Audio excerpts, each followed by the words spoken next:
오늘도 랄라의 사연 드라마를 찾아주신 여러분 안녕하세요. 오늘은 쇼킹하고 스릴 있는 반전 사연을 준비해왔습니다. 그럼 바로 사연을 읽어보도록 할게요. 안녕하세요. 전 수원에 살고 있는 70대 할머니예요.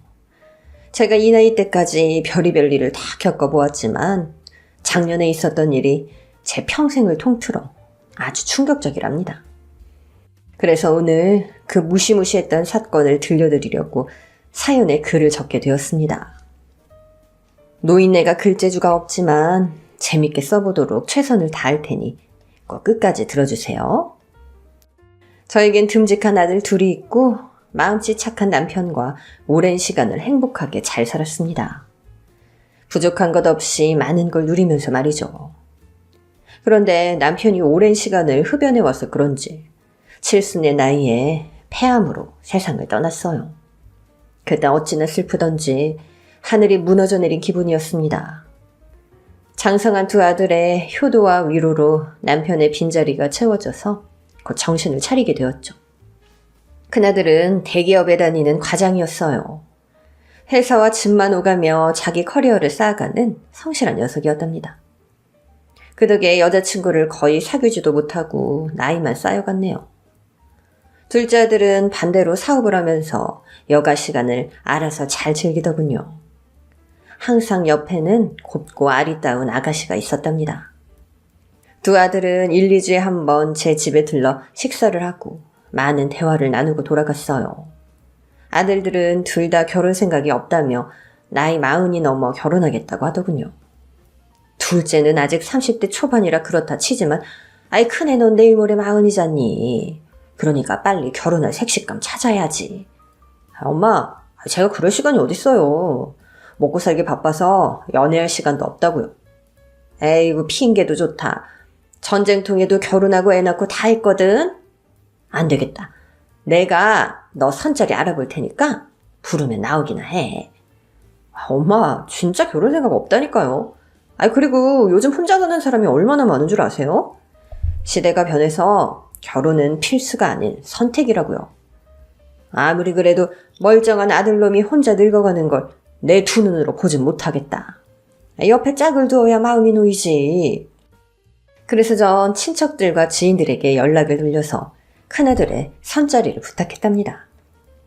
얼마 뒤 제 아들의 사진을 보고 마음에 들어하는 처자들이 한둘이 아니라는 연락을 받게 되었고 곧 10명이 넘는 아가씨들과 아들이 선을 보게 되었습니다. 그런데 아들놈은 마음에 드는 처자가 하나도 없다고 거절하고 돌아와서는 제 머리를 아프게 했답니다.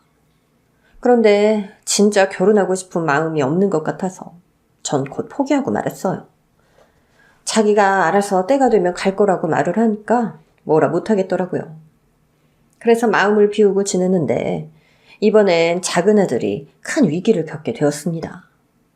작은 아들 집에 갔는데 자동차 키가 못 보던 게 6개나 있더라고요. 이게 다 뭐냐고 물었더니 아들이 사업을 확장하려고 저금리 대환대출이라는 걸 받으려다 사기를 당했다는 거예요. 차를 몇 대 사서 신용을 올려놓으면 저금리로 대출을 받은 뒤 차를 똑같은 값에 되팔아준다는 말에 혹한 아들이 차를 6대를 사고 몇 달이 지났는데 대출 심사에서 떨어졌다며 모른 척한다고 하고요. 그래서 졸지에 낡아 빠진 차 6대를 비싼 돈 주고 산 걸로 사기를 당했답니다. 아휴, 이 녀석아. 돈 필요하면 엄마한테 말하지 그랬어. 그리고 사업하는 놈이 어수룩하게 사기나 당하냐? 세상에 대환대출이라는 게 어딨다고. 미안해요, 엄마. 손 벌리지 않고 내 힘으로 해보고 싶어서 그랬어요. 부끄럽네요, 엄마. 아휴, 이미 벌어진 일 더 따져서 뭐하니. 그래서 피해 금액이 2억이라고? 그 차 팔지 말고 내버려둬라. 내가 경찰에 고소하고 변호사 구해서 원상복구 해줄 테니까. 엄마, 제가 알아서 할게요. 엄마는 신경 쓰지 마세요. 네가 퍽이나 알아서 하겠다. 그냥 없는 돈 치고 넘어갈 놈이. 됐으니까 넌 가만히 있어. 요즘 할 일도 없었는데 이거나 해결해야겠다. 그래서 전 경찰서에 가서 대리인으로 고소장을 접수하고 변호사를 찾아갔습니다. 여기가 인터넷에서 그렇게 유명한 박지은 변호사님 사무실 맞죠? 어머, 어르신 어서 오세요. 인터넷 보고 오셨구나. 이쪽으로 앉으세요. 전 작은 아들이 당한 사기 내용을 자세히 말해주었고 변호사는 귀를 기울이며 잘 들어주었습니다. 어르신, 이 내용은 많이 들어서 저도 잘 알고 있어요. 여러 건수를 해결한 적이 있으니 걱정 마세요. 그럼 전부 다 돌려받을 수 있다는 거죠? 네, 시간이 몇 달 걸리겠지만 전부 다 돌려받고 정신적 피해 보상금까지 책임질게요. 아휴, 이제야 좀 숨이 트이네. 고마워요, 변호사님. 그런데 내가 뭐 하나만 물어봐도 될까요? 네, 얼마든지요. 변호사님, 결혼은 하셨어요? 얼굴도 곱고 성격도 싹싹하니까 내 며느리로 들으면 참 좋겠다는 생각이 들어서요. 정말요? 저 아직 싱글이긴 합니다. 그런데 의뢰인들하고 사적인 만남은 하지 않아요. 죄송합니다. 거절하는 변호사에게 큰아들 사진을 대뜸 보여주었습니다. 우리나라에서 제일 큰 회사에 다니는 과장이에요. 내년에는 차장을 단답니다. 키도 크고 보다시피 인물도 좋지. 그리고 우리 집안 배경도 나쁘지 않아요. 땅도 많고 재산도 꽤 있다오. 꼭 변호사를 제 아들과 만나게 하고 싶어서 제 재산 상황까지 읊어대고 말았죠. 너무 놓치고 싶지 않아서 그랬죠. 어머, 아드님이 진짜 미남이시네요? 영화배우 해도 되겠어요. 그럼 한번 만나볼까요? 옳거니 잘 생각했소. 일단 만나봐야 짝인지 아닌지 아니까 부담 갖지 말고 한번 만나봐요. 그럼 날짜를 언제로 잡을까? 고민하는 변호사가 대답을 못하자 제 마음대로 이번 주말로 선을 보기로 정했답니다. 큰아들은 또 억지로 나가기 싫다고 볼멘 소리를 하긴 했지만 제가 이번엔 진짜 마음에 들 거라고 설득해서 두 사람을 이어주었죠. 그런데 아들 녀석이 변호사를 만나고 연락이 왔는데 결혼을 전제로 사귀기로 했다네요. 그렇게 눈이 높은 아들 녀석이 변호사에게 첫눈에 반해버린 거였죠. 그렇게 2달 뒤 큰아들과 사귀는 변호사가 작은아들의 사기당한 돈을 모두 돌려받고 정신적 피해보상금까지 받아주었습니다. 그래서 저희 집 식구들은 모두 예비 며느리를 신뢰하고 좋아하게 되었죠. 아들 커플은 연애한 지 넉 달 만에 결혼을 하겠다고 나서서 전 기쁜 마음으로 신혼집을 좋은 아파트로 마련해 주었어요. 큰아들은 장가를 가서 걱정이 없었고 작은아들은 연애를 쉬지 않고 하고 있으니 제가 염려할 일은 하나도 없었어요. 혼자 세상 구경이나 하면서 살 계획이었죠. 그런데 뜻하지 않게 제 몸이 망가져버려서 집 안에서 꼼짝 못하는 신세가 되었습니다. 허리가 너무 아파서 병원에 갔더니 당장 디스크 수술을 해야 한다고 해서 수술을 받고 집에서 누워만 있었죠. 그러자 두 아들은 절 혼자 지내게 하는 건 아닌 것 같다며 제 앞에서 회의를 하더라고요. 이 녀석들아, 누가 나 데리고 살래? 허리 수술 좀 한 걸로는 안 죽어. 나 혼자 충분히 살 수 있으니까 괜한 말들 좀 그만해. 엄마 안 돼요. 몸이 불편하신데 어떻게 혼자 둬요. 형은 결혼해서 형수랑 살고 있으니까 제가 모시고 살게요. 사업은 화상회의로 충분히 유지할 수 있으니까 제 옆에서 꼭 붙어 계시면 돼요. 아이고 아주 효자 났네. 네가 그렇게까지 하겠다면야 아들이랑 같이 살아보는 것도 나쁘진 않겠다. 그러자 시집 온 지 얼마 안 된 며느리가 입을 열더군요. 도련님, 어머님, 그러지 말고 제가 모시는 건 어때요? 전 재판에 있을 때만 외출하면 되니까 그 외 시간은 어머님 수발 들면서 지내도 괜찮을 것 같은데. 아유, 새아가.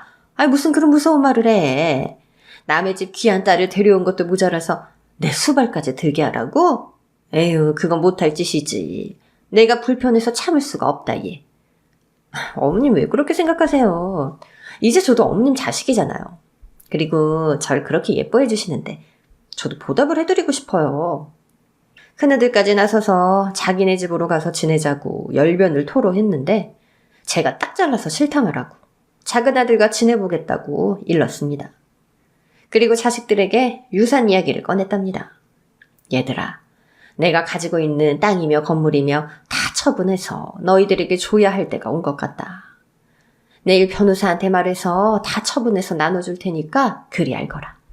새애기도 내 자식이니 일부 유산을 줄 건데 다들 이견 없지? 어머님, 저한테도 유산을 주신다고요? 말도 안 돼요. 아이고, 부담 갖지 마. 너한테는 많이는 못 주고 시골에 있는 땅을 줄 거야. 지금은 시세가 적지만 나중에는 크게 오를 거다. 액수가 중요한가요? 제가 뭐라고 유산을 주세요. 그리고 남편하고 저하고 한 몸인데 따로 주실 필요까지는 없으시잖아요.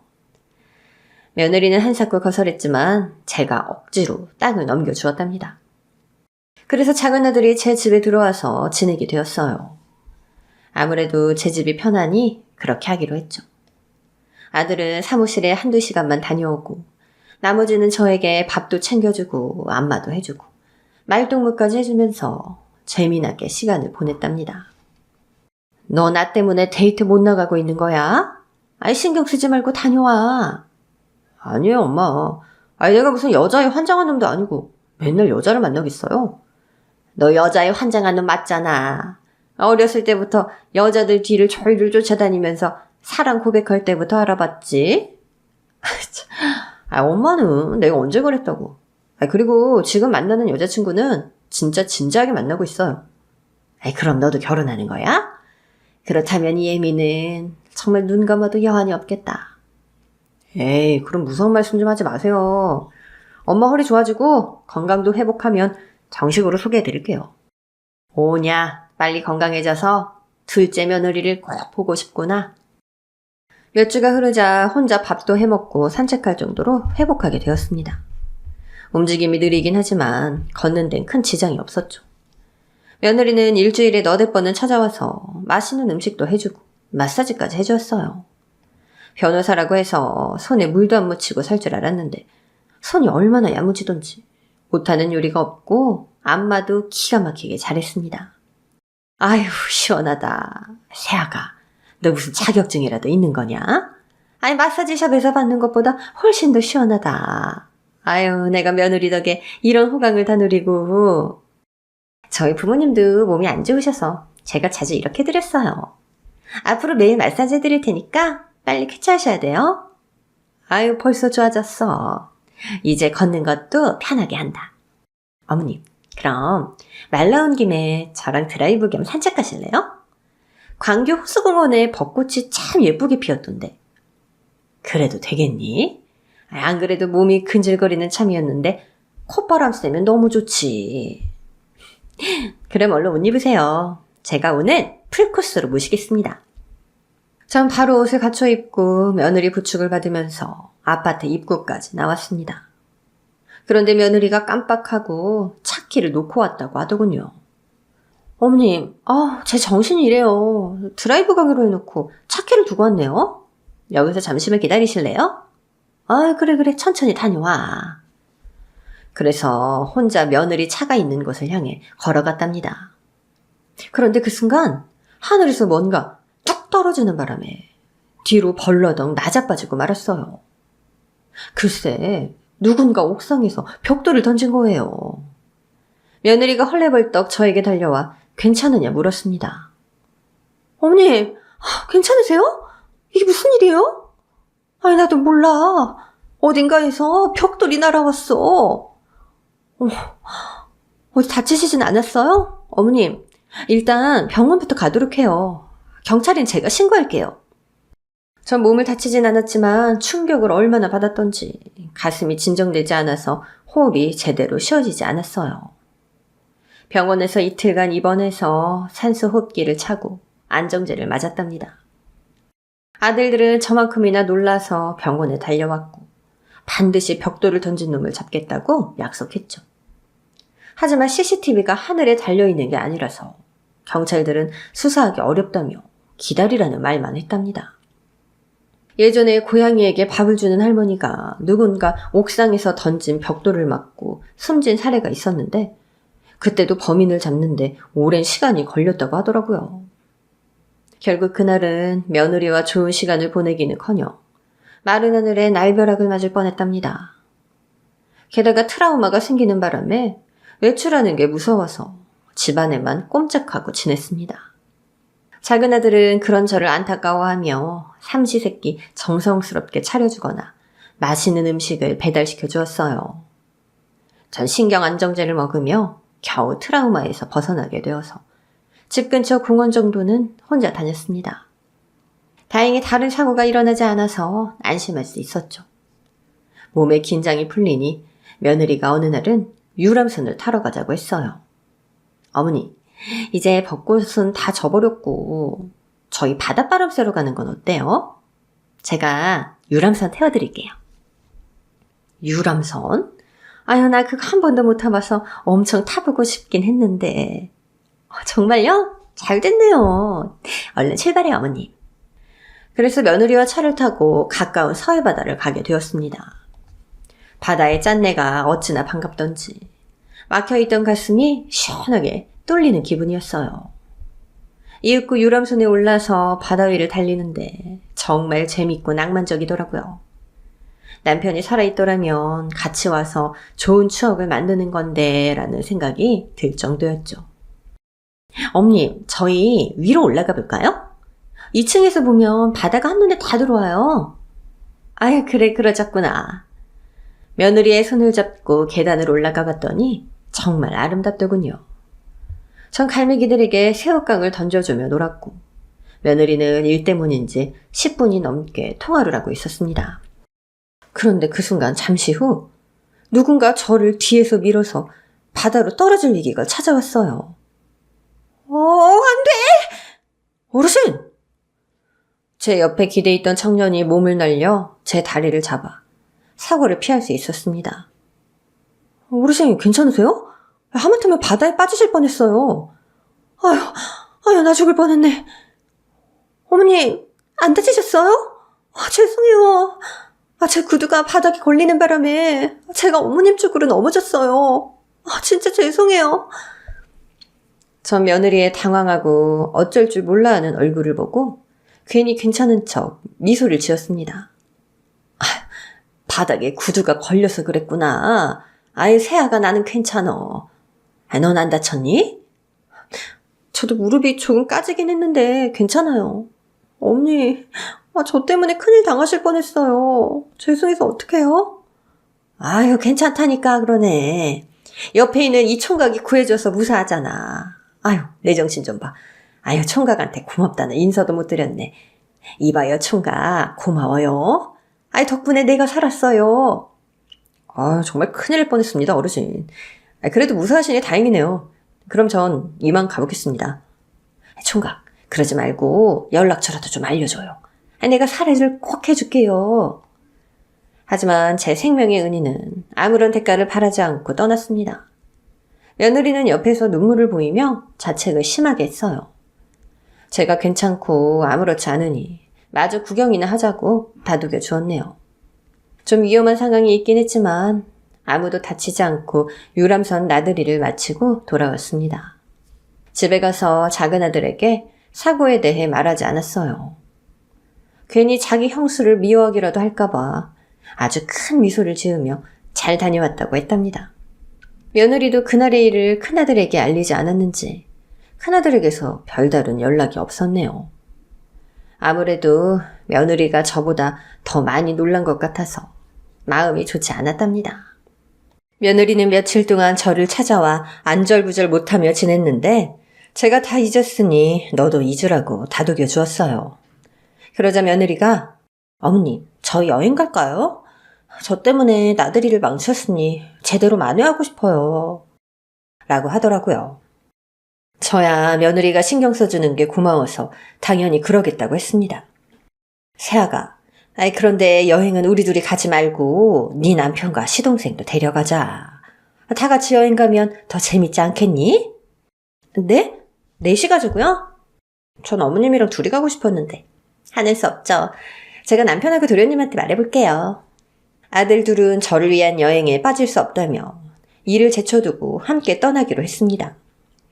며느리가 정한 여행지는 남해에 있는 한 섬이었어요. 인적이 드물어서 자연이 잘 보존되어서 볼거리가 많다고 했죠. 전 설레는 마음으로 자식들과 여행을 떠나게 되었고 한참의 시간 동안 배를 타고 섬으로 들어갔습니다. 그런데 정말 관광객이 하나도 보이지 않았답니다. 며느리가 예약한 하나 있는 허름한 펜션에 도착해서 짐을 풀고 초록색 잔디를 밟으며 하늘과 바다를 감상했습니다. 왜 며느리가 이리로 오자고 했는지 아름다운 자연을 보고 쉽게 깨달았죠. 자식들과 함께 그곳에서 시간을 보내니 더할 나위 없었고요. 그렇게 조금 있다 보니 해가 지고 날이 어둑해졌고 곧이어 펜션 주인이 무언가를 들고 왔습니다. 사장님, 이게 뭐예요? 고기 같은데 뭐죠? 제가 물었더니 펜션 주인이 배시시 웃으며 대답하더군요. 이거 족발입니다. 제가 돼지를 직접 키우거든요. 어머나 고마워라. 그런데 무슨 돼지 족발이 이렇게 커요? 아무래도 시중에서 파는 것과는 비교가 안 되죠. 전 사료도 최고급으로 쓰고 위생도 엄청 신경 씁니다. 이거 어디 가서 돈 주고도 사 먹지 못하는 거니까 남기지 말고 드세요. 저희는 거대한 족발을 맛보았는데 살이 얼마나 부드럽던지 몇 번 씹지도 않았는데 사르르 녹아들었습니다. 섬에 와서 회나 해물을 먹을 거라 생각했는데 족발을 맛보았더니 다른 건 생각도 나지 않았답니다. 그렇게 배불리 먹고 있는데 같은 펜션에 놀러온 남자 하나가 말을 걸더군요. 그는 마스크를 쓴 채 말했습니다. 안녕하세요. 전 여기 장기 투숙하는 사람이에요. 이러면서 쉬러 혼자 왔죠. 실례지만 저 남자 두 분 저 좀 도와주실 수 있을까요? 1층을 이용하다가 2층으로 호실을 바꿔서 책상과 짐들을 2층으로 올리려는데 힘 좀 보태어 주시겠습니까? 네, 그러죠. 엄마, 저희 다녀올 테니까 며느리와 오붓한 시간 보내세요. 그래, 다녀와. 그래서 저와 며느리는 배도 꺼트릴 겸 둘이서 섬을 한 바퀴 돌기로 했어요. 어머니, 여자끼리 좀 걸을까요? 그래, 아주 좋지. 펜션에 달린 실외등을 제외하고 아무런 조명이 없어서 길을 걸어나갈수록 점점 더 어두워졌습니다. 이윽고 칠흑 같은 완전한 어둠이 내린 절벽까지 다다라 돌아가야 할 것 같았답니다. 세아가, 근데 우리 너무 멀리 온 거 아니니? 게다가 여긴 절벽이고, 그만 돌아가자. 하나도 위험하지 않아요. 조금만 여기서 파도 소리를 듣도록 해요. 며느리가 순수할 정도로 좋아해서 그러자고 했습니다. 잠시 후 제 팔짱에 낀 손을 뺀 며느리가 뒤로 물러서더군요. 세아가 뭐 하는 거니? 잠깐만요. 제가 재밌는 거 보여드릴게요. 뒤돌아보시지 말고 계속 바다 쪽 보고 계세요. 뭘 보여주겠다는 거야? 세아가 빨리 보여줘라. 너무 어두워서 무섭다. 네, 잠시만 기다려주세요. 그런데 이윽고 제 옆에 플래시가 비춰졌습니다. 누구야? 전 놀라 자빠졌어요. 어르신 놀라셨어요? 저 펜션 주인입니다. 사장님이시구나. 놀랐잖아요. 어르신, 여기까지 나오시면 안 돼요. 여긴 위험한 구간이라고요. 제가 멀리서 보고 사람이 걸어가는 것 같아 나와본 겁니다. 그러자 며느리가 앞으로 다가왔습니다. 사장님이 망쳤어요. 제가 어머님한테 반딧불 보여드리려고 했는데 다 도망갔다고요. 반딧불? 여긴 반딧불이 없어요. 색시가 잘못 본 것 같은데, 그리고 여기는 낭떠러지 앞이라 위험해요. 산책하시려면 저 뒤로 가세요. 전 펜션 주인의 손을 잡고 풀바닥에서 일어나 며느리와 펜션을 향해 걸어갔습니다. 반딧불 잡아서 어머님께 깜짝 놀래켜주려고 했는데 아까워 죽겠네. 세아가, 사장님이 하는 말 못 들었니? 여긴 반딧불이 없대잖아. 아니에요, 분명히 있어요. 아까 반딧불이 몰려들었을 때 어머님한테 뒤로 돌아보라고 할 참이었다고요. 아니, 이런 대자연에서 반딧불이 없다는 게 말이 돼요? 저 펜션 주인은 쥐뿔도 모르는 사람이라고요. 우리 새애기가 시애미한테 반딧불 보여주려고 그런 거구나. 아유, 귀여워라. 난 반딧불보다 네 얼굴 보고 있는 게 더 좋으니까 실망 말어. 그래서 저희는 반딧불을 포기하고 펜션으로 돌아갔어요. 자식들과 옛날 이야기도 하고 앞으로 어떻게 살지에 대해서도 들었답니다. 아랫목이 뜨끈해서 잠이 솔솔 오는 바람에 10시가 되자마자 코를 골고 잤습니다. 자식들도 오랜만에 편안하게 달콤한 잠을 잤죠. 이튿날 아침 다들 늦잠을 자고 있었는데 며느리는 뭘 하고 있는 건지 모습이 보이지 않았습니다. 잠시 후 배가 고플 무렵 며느리가 짠 하고 나타났는데 양손에 감자와 고구마를 잔뜩 들고 왔어요. 어머니, 제가 감자랑 고구마 캐왔어요. 펜션 사장님이 공짜로 가져가라고 해서 실컷 캐왔어요. 어머머머, 감자알이 색이 얼굴만 하네. 아유, 정말 실하다.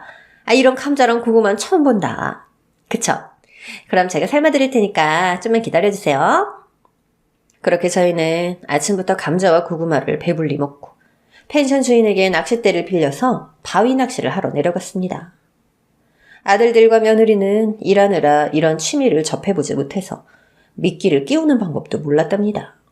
전 남편이 살아있을 때 낚시를 자주 해봐서 자식들에게 가르쳐 주었어요. 그런데 1시간이 지나도록 아무도 물고기를 잡지 못했습니다. 하지만 얼마 뒤 큰아들이 돌돔 3자를 낚았어요. 오, 돌돔이다! 바다의 폭군 돌돔! 여기도 보세요! 저 횡재했다고요. 돌돔을 잡았다고? 아유, 우리 큰아들 대단하네. 아주 잘했어. 이윽고 작은아들이 참돔을 낚으며 잔치 분위기가 되었답니다. 저와 며느리는 한 마리도 잡지 못해서 좀 아쉬웠죠. 엄마, 이제 그만 올라가죠? 이 2마리면 충분히 점심을 해결할 수 있겠는데? 그래요. 엄마 허리도 안 좋은데 너무 오래 서 계셨어요. 그러자 며느리가 말하더군요. 고기 잡은 사람은 올라가고 못 잡은 사람은 조금 더 하죠. 어머님, 이대로 포기하실 거예요? 세아가 아쉬워? 네, 전 어머니랑 둘이 낚시를 더 했으면 좋겠는데. 들었지? 너희들 먼저 올라가서 펜션 사장님한테 돌돔이랑 참돔을 좀 떠달라고 해. 괜찮으시겠어요? 며느리랑 있는데 안 괜찮을 게 뭐가 있냐? 얼른 올라가 봐. 그래서 저와 며느리가 둘이 남아서 낚시를 이어갔습니다. 며느리는 자리를 옮겨가며 낚시를 했는데 여전히 한 마리도 잡지 못하고 있었어요. 전 어떻게든 며느리에게 한 마리라도 잡게 해주려고 떡밥을 실컷 던져주었습니다. 그런데 잠시 후 바다 바로 앞에 있는 바위에 올라간 며느리가 미끄러지면서 바다에 풍덩 빠지고 말았어요. 전 생각도 하기 전에 몸이 바다를 향해 뛰어들어갔답니다. 세아가 괜찮니? 조금만 기다려! 하지만 근처에 며느리가 없었어요. 더 깊은 곳으로 흘러갔나 싶어서 헤엄을 치고 나갔죠. 물에 떠서 고개를 돌려보는데 아무것도 보이지 않았답니다. 또 며느리를 구하기 전 제가 지쳐서 물에 빠져 죽을 것 같았죠. 곧 온몸에 힘이 빠진 전 물속으로 가라앉았는데 누군가 제 몸을 잡고 물 밖으로 꺼내주었습니다. 어르신, 정신 들어요? 펜션 사장님? 네, 접니다. 어르신, 왜 바닷속으로 뛰어들어가신 거예요? 내 며느리를 구하려고. 내 며느리, 지금 바닷속에 내 며느리가 빠져 있어요. 제가 흥분하며 발광하자 뒤에서 낯익은 목소리가 들려왔습니다.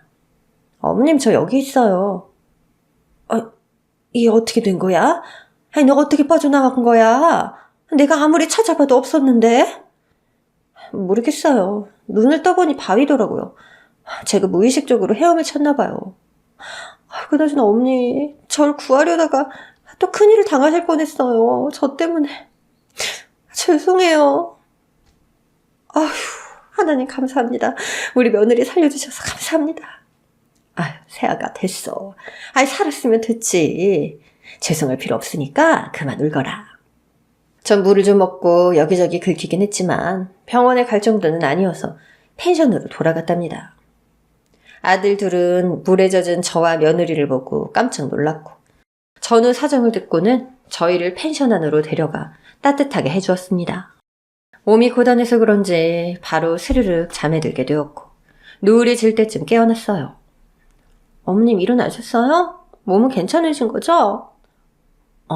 한숨 자고 났더니 개운해. 세익이 넌 어떠냐? 저도 괜찮은 것 같아요. 어머니 정말 죄송해요. 저 괜찮다니까 그러네. 세익이 너 마음이 너무 여려서 탈이야. 이 정도 일 가지고 눈물 흘리면 앞으로 눈에 수도꼭지를 틀고 살게 생겼다. 며느리의 눈가를 훔쳐주며 괜찮다고 여러 번 달래주었답니다. 이윽고 밤이 찾아왔고 몸과 마음이 진정된 저희 식구들은 낮에 잡아온 돌돔과 참돔회를 맛보았습니다. 그런데 어제 먹었던 족발이 너무 맛있어서 그저 그러더라고요. 얘들아, 어제 먹은 족발이 이 섬 특산물이 아닐까 싶다. 이 귀한 생선을 먹으면서도 어제 먹은 족발이 생각나네? 엄마도 그렇죠. 저희도 아까부터 계속 족발 이야기했어요. 세상에 그런 족발 진짜 어디서도 볼 수 없을 거라고 하면서요. 진짜 곰발이라고 해도 믿을 만큼 크고 맛있었는데. 그 순간 펜션 주인이 뭘 알고 있었는지 또 족발을 들고 오더군요. 손님들, 오늘도 족발을 좀 가져와 봤습니다. 이거 드시고 나서 다른 건 생각도 안 나시죠? 아유, 사장님, 우리 마음을 어떻게 하셨어요?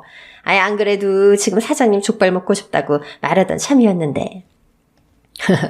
저도 잘 알죠. 원래 관광객들이 오시면 제 족발에 빠져들기 마련이거든요.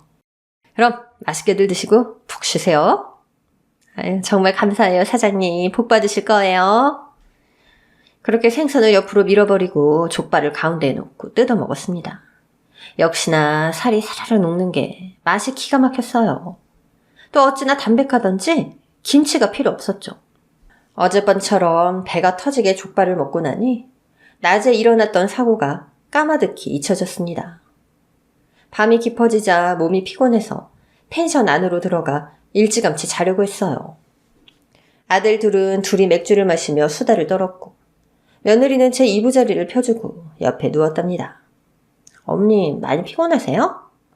오늘은 수영을 좀 해서 그런지 몸이 고단하다. 그래요? 그래도 잠깐 산책 갈 체력은 남아 있으시죠? 제가 오늘 밤에는 꼭 반딧불을 보여드리고 싶은데. 반딧불을? 아유, 우리 새애기 참 순수해. 그런데 새아가, 오늘은 내가 좀 피곤하네. 허리도 아프고 무릎도 쑤셔서 누워있는 게 낫겠어. 내일 낮에 돌아가기 때문에 오늘 밤이 마지막 기회란 말이에요. 전 어머님하고 꼭 반딧불 구경하고 싶은데. 아유, 참. 그래, 내가 네 애교에 졌어. 알았어. 그럼 화장실 다녀올 테니까 밖에서 기다리고 있어라. 네, 어머님 기다리고 있을게요. 전 화장실에서 볼일을 보고 내친 김에 뜨거운 물로 목욕까지 하고 옷을 갈아입었습니다. 그런데 갑자기 문이 열리면서 펜션 주인이 들어왔어요. 아이고, 머니나. 사장님. 지금 뭐 하시는 거예요? 저 옷 갈아입는 중인데. 죄송합니다, 어르신. 잠시 뒤돌아 있을 테니까 마저 입으세요. 사실 옷은 다 입어서 그럴 필요는 없었어요. 됐어요. 그냥 할 말 있으면 하세요. 뭐가 그렇게 급하신 거예요? 어르신, 지금 며느리하고 또 반딧불 구경하러 가시려는 거죠? 네. 사장님이 반딧불이 없다고 했지만 제 며느리가 분명히 봤다네요. 그래서 구경이나 할 겸 나가려고요. 절대 가시면 안 됩니다. 어르신, 절대 며느리분을 믿지 마세요. 뭐라고요? 사장님 지금 뭐라는 거예요? 며느리가 지금 절벽으로 어르신을 모시고 가는 이유가 어르신을 해치려고 하는 거라고요. 예? 그게 무슨... 오늘 낮에 저를 구해주신 건 감사한데 순수하고 착한 남의 며느리를 이상한 사람으로 만드는 건 못 참아요? 이윽고 저희 목소리를 들은 아들 둘이 방으로 들어왔어요. 무슨 일이세요, 사장님? 표정이 왜 그러세요? 아유, 정말 미치겠네. 알았어요. 그럼 이거 한번 들어보세요. 제가 동영상 찍었거든요? 확인해 보시라고요. 아드님들도 같이 보세요. 같이 온 여자가 얼마나 무서운 사람인지. 도대체 무슨 말을 하는 건지 이해가 되지 않아서 핸드폰 영상을 틀고 확인해 봤습니다. 그런데 영상 속에는 며느리와 어젯밤 아들들에게 짐을 옮겨달라는 남자가 충격적인 대화를 나누고 있었어요. 그런데 마스크를 벗은 남자 얼굴을 보니 누군지 알아보겠더라고요. 며느리가 시집와서 친한 후배라며 저에게 보험을 들게 한 보험 설계사였어요. 자기야, 오늘 밤은 성공할 수 있겠지? 오늘 끝장을 봐야지. 자기의 반딧불 아이디어가 먹혀서 시미가 날 순수하다고 따라 나온다네? 진짜 웃겨 노있네. 잘됐다. 그럼 뒤에서 미는 건 내가 할게. 자기가 밀었다가 힘이 부족해서 실패할 수도 있잖아. 네가 제대로 하는 게 있어야 내가 믿음을 갖지.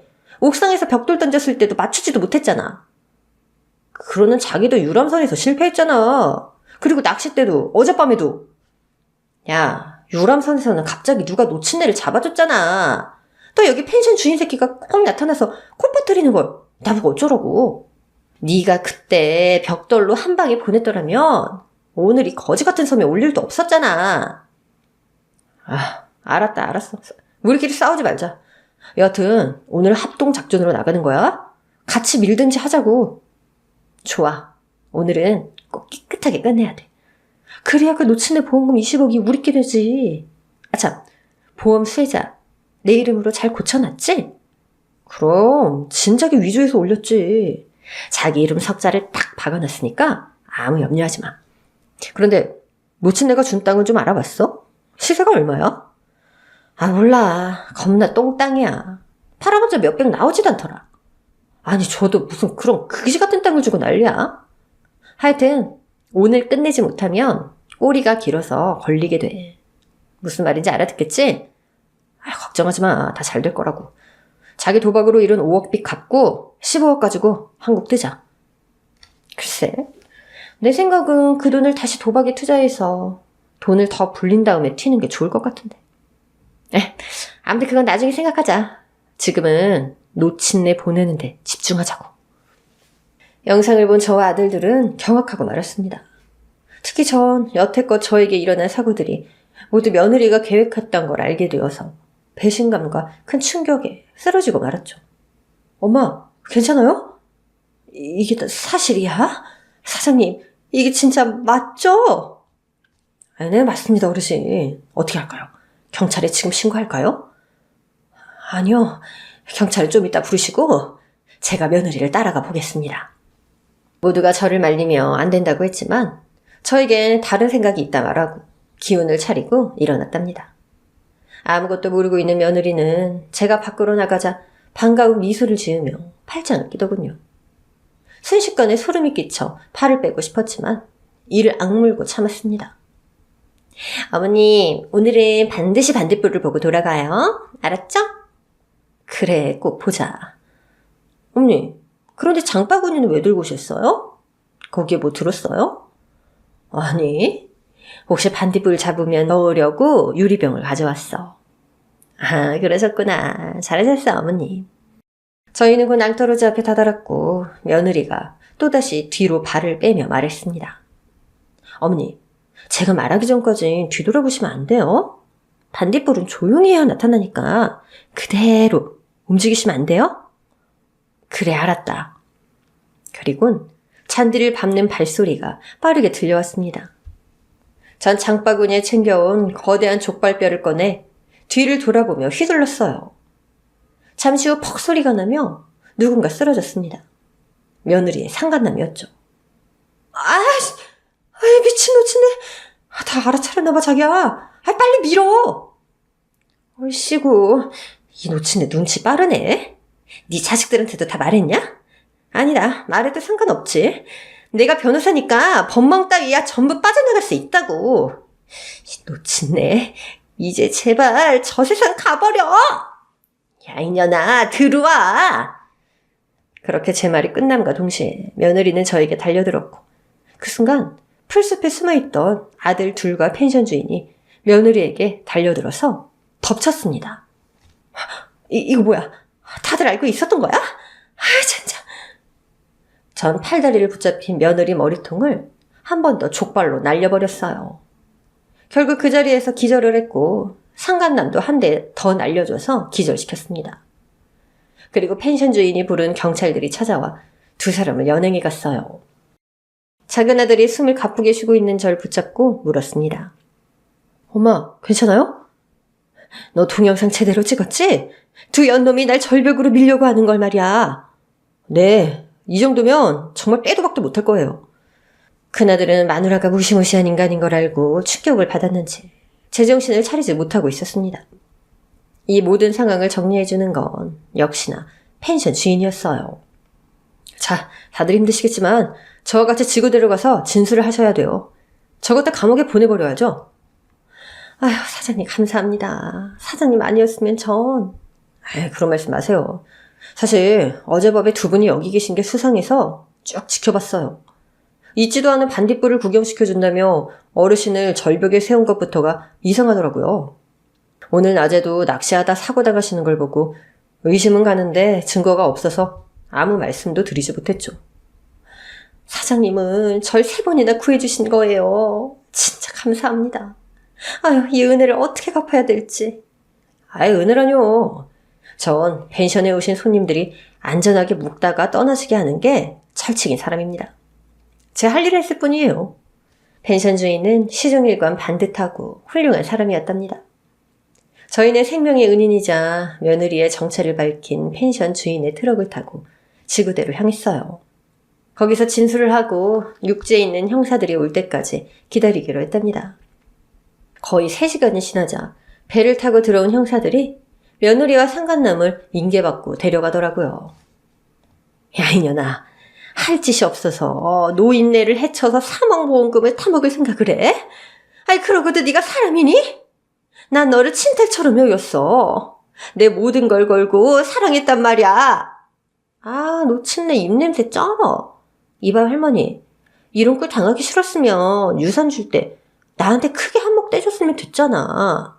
누가 그런 그지 같은 싸구려 땅 주래? 그러자 형사들이 며느리의 입을 틀어막았습니다. 어르신, 고생 많으셨습니다. 이것들 심각한 도박 중독자들이에요.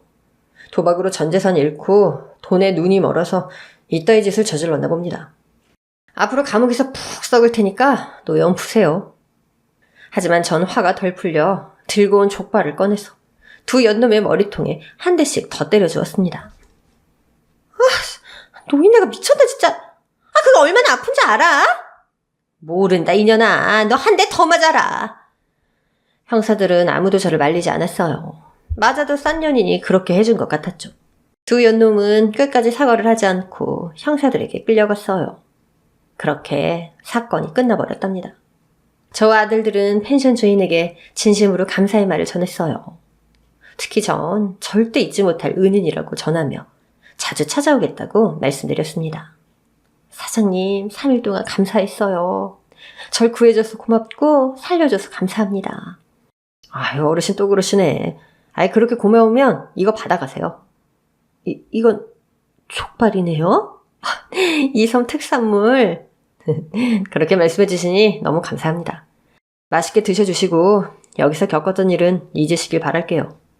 그렇게 섬을 떠나 집으로 돌아갔습니다. 얼마 뒤 재판이 열려 며느리와 상간남은 징역 15년을 선고받았답니다. 며느리가 저희에게 보여줬던 친정 부모도 가짜였고 하객도 가짜였어요. 이에 큰아들은 사기 결혼으로 혼인 무효 소송을 해서 법적으로 다시 총각이 되었답니다. 이렇게 저에게 있었던 사건을 글로 적다 보니 온몸이 뜨겁게 달아오르네요. 당시 상황이 파노라마처럼 눈앞을 지나갑니다. 이후 제 아들 둘은 아직도 싱글이에요. 전 며느리를 보고 나서 여자와 결혼하는 게 무섭다며 연애만 하고 있답니다. 저 역시 결혼하라는 말은 절대로 입 밖으로 내지도 않고 있고요. 이렇게 저의 무시무시한 사건을 글로 열심히 적어봤습니다. 할머니가 쓴 글이라 부족한 걸 감안해 주시고 들어주셨길 바래요. 그럼 여기서 인사를 드리고 물러갈게요. 모두 안녕히 계세요. 오늘의 사연이 재미있으셨다면 구독과 좋아요를 꼭 눌러주세요. 전 다음 시간에도 깜짝 놀랄 만한 이야기를 들고 찾아오겠습니다. 그럼 안녕.